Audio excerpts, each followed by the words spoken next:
All right, welcome back to the listener's commentary on the Gospel of Matthew. We are continuing our study through the Sermon on the Mount. And in this section, we are going to be looking at Matthew chapter 5, verse 33 through 48. And again, let's just keep the flow of the Sermon on the Mount in mind. Matthew 5, 1 through 20 functions as the introduction to the Sermon on the Mount, and it culminates with the main theme of the sermon, that is, surpassing righteousness. Then in the rest of chapter 5, Jesus gives just a handful examples of what surpassing righteousness looks like. This helps us understand what Jesus has in mind by surpassing righteousness, so we can begin to figure it out in other situations as well. The first two examples of surpassing righteousness involved two of the Ten Commandments, murder and adultery. And we looked at that in our last session. And Jesus shows us that those two commandments go deeper and actually entail more of our life than we typically care to think. So here in this section, verses 33 through 48, he continues giving examples of surpassing righteousness. And the first one concerns the issue of making vows and oaths and our integrity. This is what he says in Matthew 5, verse 33. Again, you have heard that the ancients were told, just like he started with the discussion of murder, about the ancients. Those are forefathers, our ancestors, right? That's who he's talking about by the ancients. You have heard that they were told, you shall not make false vows, but fulfill your vows to the Lord. Now, this is not a direct quote from any specific Old Testament passage. Rather, it's actually a summary of a general theme that shows up in a number of Old Testament passages. For example, Leviticus chapter 19, verses 11 and 12 says, you shall not steal, nor deal falsely, nor lie to one another, and you shall not swear falsely by my name so as to profane the name of your God. I am the Lord.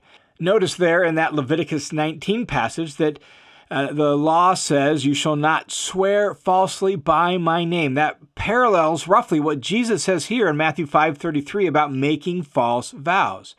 To swear falsely is the idea there in Leviticus 19 of breaking an oath or breaking a vow. And it actually connects with the Ten Commandments, where the Ten Commandments say, you shall not take the name of the Lord your God in vain, mishandling the name of God. And the reason for that is because vows or oaths were taken in the name of a god. That's how it worked in the ancient Near East. But by Jesus' day, all sorts of traditions had developed around swearing oaths, even traditions about what kind of oaths were really binding and which ones were not quite as binding. In fact, later Jewish collection of teachings, the Talmud, actually devotes an entire tractate to the topic of oaths because it was so pervasive in their culture. So Jesus, summarizing this theme about swearing falsely, making false vows. Instead, you need to fulfill your vows that you make to the Lord.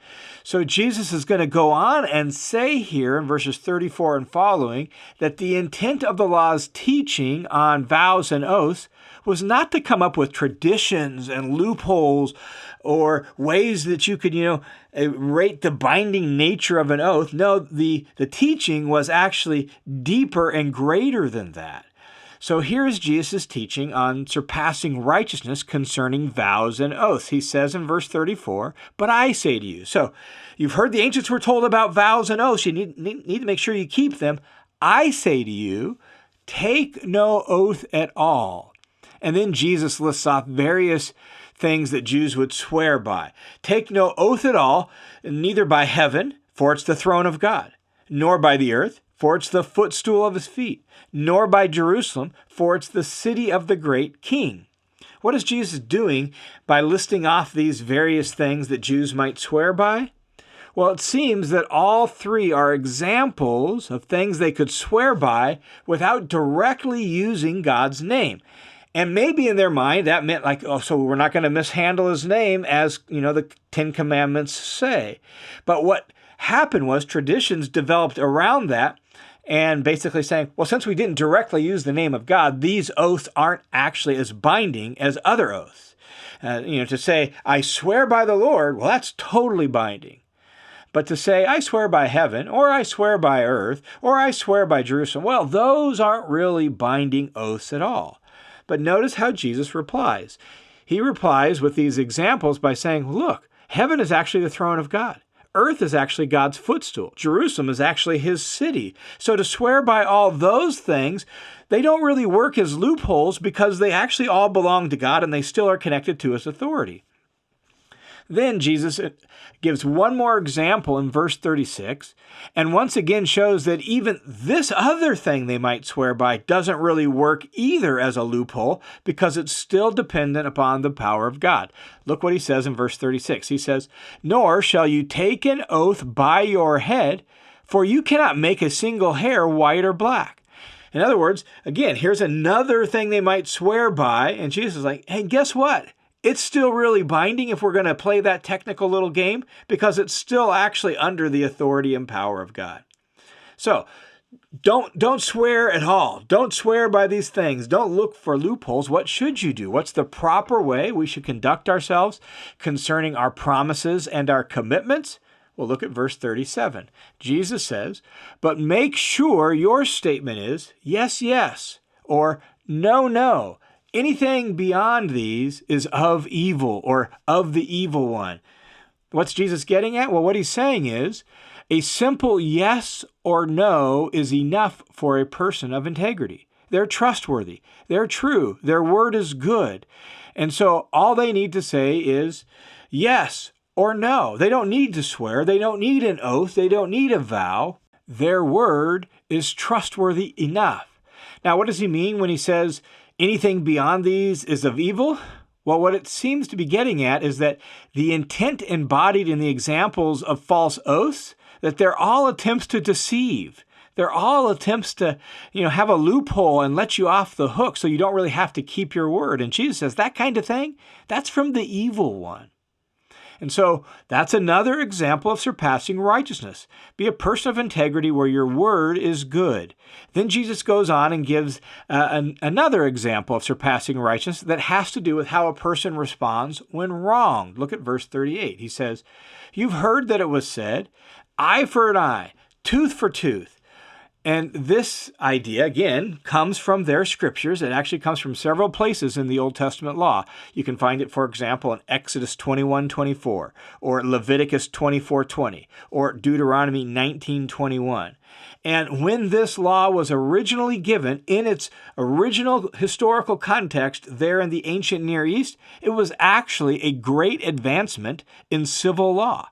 The ancient Near East was an incredibly brutal world, and the punishments for crimes rarely had real consideration for human well-being and human life. So this law, when it was given, actually limited the punishment that ancient Israelites could do so that it would fit the crime. Eye for eye, tooth for tooth means that the punishment has to fit the crime. That was the point of this in its original context. And it was supposed to be administered not by individuals in their own retaliation, but by the proper authorities. So that's the intent of this law, eye for eye, tooth for tooth, in its original Old Testament context. So it was part of the civil law code. But what about interpersonal matters? How does an eye for an eye or a tooth for tooth factor in for me and you and disciples of Jesus in their interpersonal life? Well, for Jesus, he says this law must not be used as a justification for retaliation in interpersonal relationships. It can't be an excuse for getting even or hitting back or any other form of revenge. And so Jesus says in verse 39, "But I say to you," notice again his authority, "You've heard that it was said, I say to you, do not show opposition against an evil person." This is a really poor translation, to be honest, of the key phrase. So when he says show opposition, literally, it's just resist. Do not resist an evil person. I actually think the translation here, show opposition, confuses Jesus' point. What does he mean when he says don't resist? Well, the examples that he's about to give will clarify what Jesus' will is for us as disciples of his, right? The basic idea is don't fight back. That's what he means by don't resist. Don't fight back. Don't stoop to the level of being the aggressor and become like them and seek to get even. That's what he's getting at. And so don't resist. Don't fight back. Don't stoop to the level of getting even. You should actually do the opposite, Jesus is going to go on to say, and do good to them whenever you are able to. So look what he says. Don't resist an evil person, but whoever slaps you on your right cheek, turn the other toward him also. The picture here is of someone backhanding you with their right hand and thus hitting you on your right cheek. And that was not just a physical assault, that was also an emotional assault. It was an insult as well.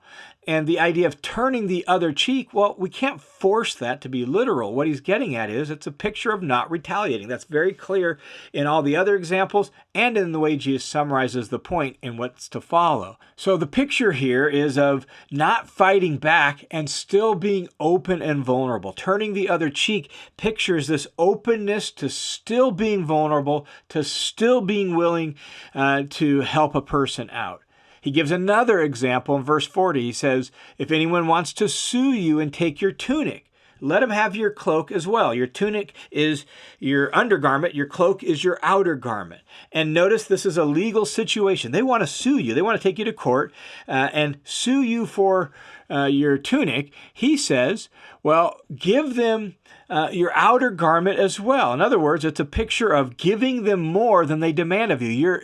You're being open to help. You're giving them what they need. And then he gives a third example in verse 41. Whoever forces you to go 1 mile, go with him 2. This probably derives from a law that allowed Roman soldiers the right to conscript civilians to carry their packs for up to 1 mile. So that's probably the source of Jesus' illustration here. And the point is, if someone's going to force you to help them, do more than they asked or expect.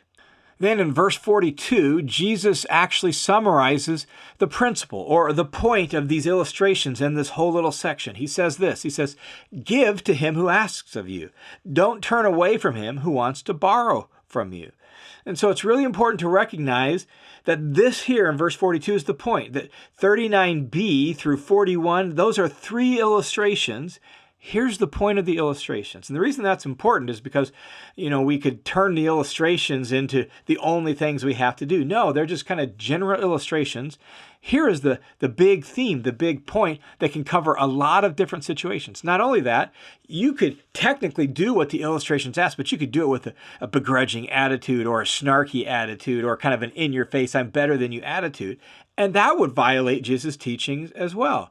Jesus' point is, we need to be the kind of people who are so good-hearted and generous of spirit that we're just willing to help people out. We're willing to give to anyone who has needs from us. If they need our help, we give it. If we have something they could use and they need it, we let them borrow it, right? That's the idea.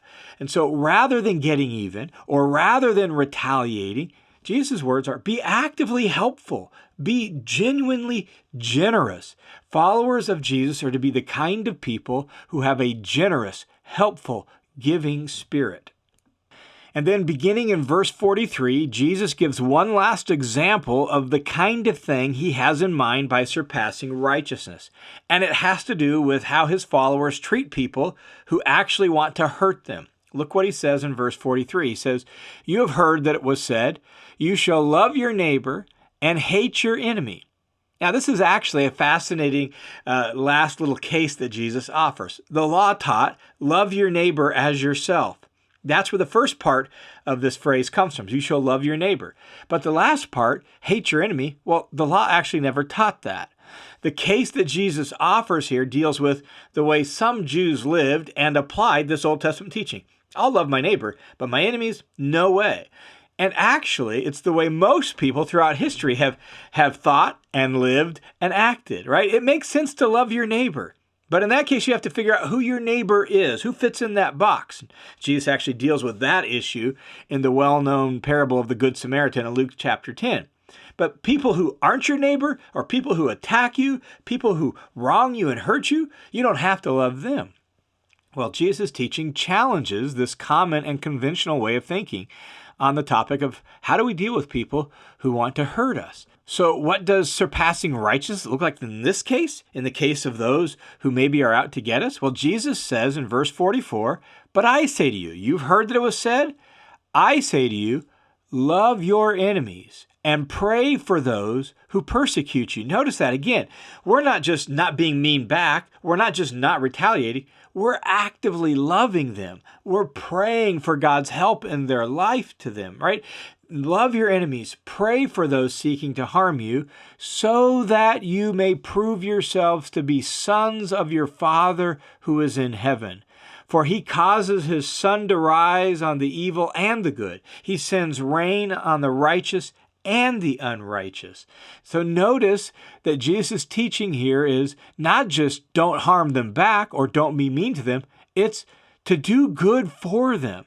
And when you do that, he says that you will prove to be sons of your Father in heaven. That's the aim of this. Like, you're becoming like God. You're becoming like your Father in heaven, and you're demonstrating that you have his character, that you are his child.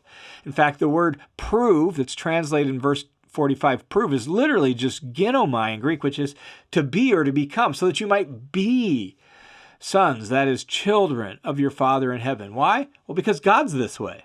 God does good for everybody, even his enemies. They get sun, they get rain, they can grow crops, and therefore have food, all because of the generosity of God. Pause for just a second. Let me offer a little bit of an aside here. Notice what he says, that God causes his sun to rise on the evil and the good. He sends rain on the righteous and the unrighteous. This passage shows us how Jesus thinks about what we call natural laws. For Jesus, natural laws describe how God operates or runs his universe. God's the one who makes the sun to shine. He's the one who sends the rain. Not because he actually has to do it every single time, like pull the string, sun, it's time to get up and rise. No, it's just that the natural laws describe God's means of managing and operating his universe. A little aside, but I think it's just an important little observation as we read what Jesus says here. All right, back to the main point. Jesus drives home this point of loving your enemies and doing good for them with a series of rhetorical questions in verses 46 through 48. Look what he says. He says, "For if you love those who love you, what reward do you have? Do not even the tax collectors do the same?" Tax collectors here stands for those people who everyone knew were just awful people. That's the idea, right? Don't even those really bad people do the same sort of thing. They love those who are nice to them and who are their own people and who are their friends and kind. Verse 47, "If you greet only your brothers and sisters, what more are you doing than others? Don't even the Gentiles do the same?" Again, the Gentiles are those who are certainly not God's people. Certainly they're bad people, right? The implication of these questions would sting. If you only love people who love you, if you're only kind to people who are kind to you, well, then you're nothing more than a tax collector or a Gentile. Therefore, verse 48, "you shall be perfect as your heavenly Father is perfect."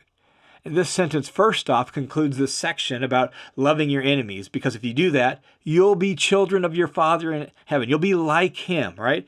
But it also makes a fitting end to this first major section of the body of the Sermon on the Mount. The examples of surpassing righteousness, well, they show us how to be like our Father who is in heaven. We're to be perfect as your heavenly Father's perfect. That word perfect means complete or whole or mature.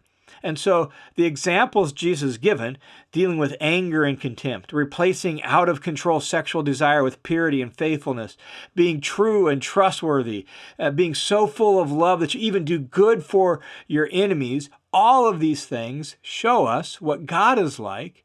And so in Jesus' kingdom, this is the way to be a whole or complete human being. It's the way to be like our Father, to actually image God the way we were intended to image God from the very beginning. And so to wrap up this whole section, not only this recording, but the previous one as well, about examples of surpassing righteousness, let me just offer this little reflection. What Jesus has shown us here is that righteousness is more than skin deep. It deals with what lies within our inner being, within our heart. And surpassing righteousness, therefore, the kind that Jesus wants to give us, changes our internal way of operating. It changes us at the level even of desire, so that we're a completely different kind of person.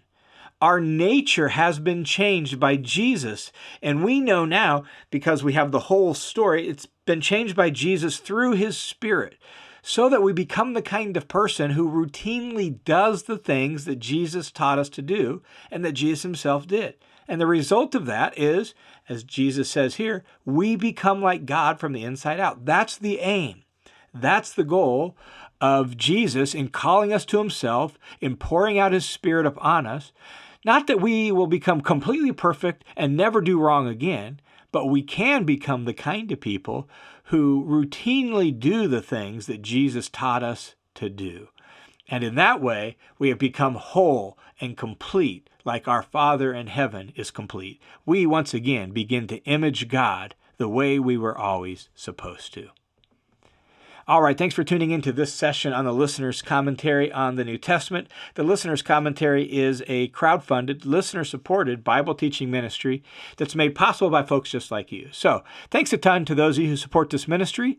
And if you want to join the team of supporters, you can swing over to listenerscommentary.com, listenerscommentary.com. You can click the Give button, and that'll take you to a page that goes through World Family Mission, a registered nonprofit, and you can set up a one-time or a recurring monthly donation right there. Or you can sign up for the Study Hub as another way to support this ministry. All monthly donors, whether they give through the Study Hub or whether they give through World Family Mission, all monthly donors get access to the bonus material inside the Study Hub. So thanks a ton for your support. May God bless you, and may you continue to bear good fruit through the gifts you give.